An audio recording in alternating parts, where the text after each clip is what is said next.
এই দেখেন এই খাল, বিশাল বড় খাল। এটা ইন্ডিয়ার থেকে আসছে। ইন্ডিয়ার থেকে এই খালটা বাংলাদেশে নামছে ইন্ডিয়ার পানি আসা যাওয়া করার জন্য। কিন্তু ইন্ডিয়ার তারা কি করছে, পানি বন্ধ করে রাখছে। বন্ধ করে রাখাতে আমাদের ক্ষেতে চাষাবাদ করতে পারতেছি না, একদম শুকনা। দেখছেন, পুরা শুকনা। আফসোস, পানি নিয়ে বড়াই করে। এই পানি হলো আল্লাহর দান। আল্লাহ চাইলে সব পারে। এই পানি দিয়ে আমাদেরকে ডুবিয়ে মারছে। এই খাল দিয়ে অনেক পানি গেছে, এখন পানি নাই। আর এই যে দেখাইতেছি আপনাদের, এই যে আর দেখাইতে মনে নেই, এই যে সাঁকোটা দেখেন, এই সাঁকো দিয়ে মেলার মানুষ আসে। এই যে এই জায়গায় পানি ছিল, তার জন্য সাঁকো দেওয়া হয়েছে। কিন্তু এখন আর পানি নেই, সাঁকো এই কাদামাটি পাড়িয়ে তো আসতে পারে না, তো এই সাঁকো দিয়ে আসে। আর এদিকে হলো আমরা যে মেলাতে আসতাম, এটা মেলা স্থান। এই মেলার স্থান দিয়ে আমরা যে যেমন পারে, যে যেই ব্যবসা করতে চায় সেই ব্যবসা করতে পারে। এইলো এইলো প্রত্যেক বছরে এনে মেলা হয়। আর হিন্দু ভাইদের, আমার বন্ধু বান্ধব আইসা এই জায়গা পূজা করে। এলে খেজুর গাছ, এলো বেল গাছ। এটাতে বেলও খেয়েছি আমরা, কিন্তু খেজুর আজ পর্যন্ত খাই নাই।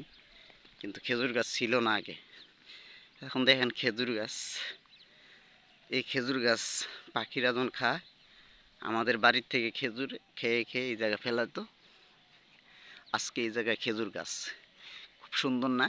খুব সুন্দর প্রাকৃতিক দৃশ্য, সুন্দর, অনেক সুন্দর। আল্লাহ চাইলে সব কিছু করা সম্ভব। যে দেখেন খেজুর গাছগুলো কত সুন্দর লাগে। এটা হলো আপনার বহুত পুরানা, মিনিমাম 70 থেকে 80 বছর বয়স হবে এই গাছটার, কমসে কম। কারণ আমি প্রায় 40 বছর, 30-35 বছর ধরে, 40 বছর ধরে দেখতেছি। আর এই যে দুইটা ডাল দেখেন নিচের দিকে, এখানে আরেকটি ডাল ছিল। আজ থেকে আরও 30 বছর আগে শুকুন আইসা পড়ছিল, বসার পরে এই ঢালগুলা যেই মোটা দেখতেছেন এতটুকু মোটা ছিল, ভেঙে পড়ে গেছে। এখন পরবর্তীতে এই ড্যামগুলা দিছে। গাছটা দেখেন, দেখতে দেখা যাইতেছে গাছটা মরে গেছে, তাই না? কিন্তু গাছটা মরে নাই। গাছটার পাতাগুলা সব ঝরে পড়ে গেছে। আবার চৈত মাস বৈশাখ মাস আসবে, বৈশাখ মাস শেষের দিকে এই পাতাগুলা আবার ফুটবে।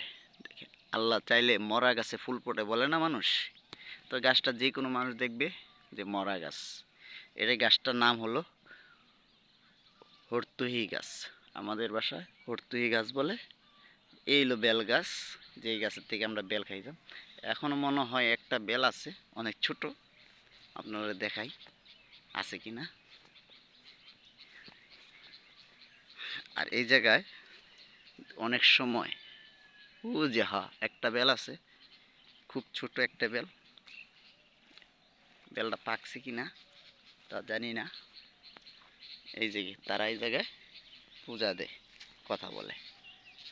ওই যে একটা বেল আছে, দেখছেন, ছোট্ট একটা বেল। একটু নজর দিয়ে দেখেন, দেখলে বুঝতে পারবেন।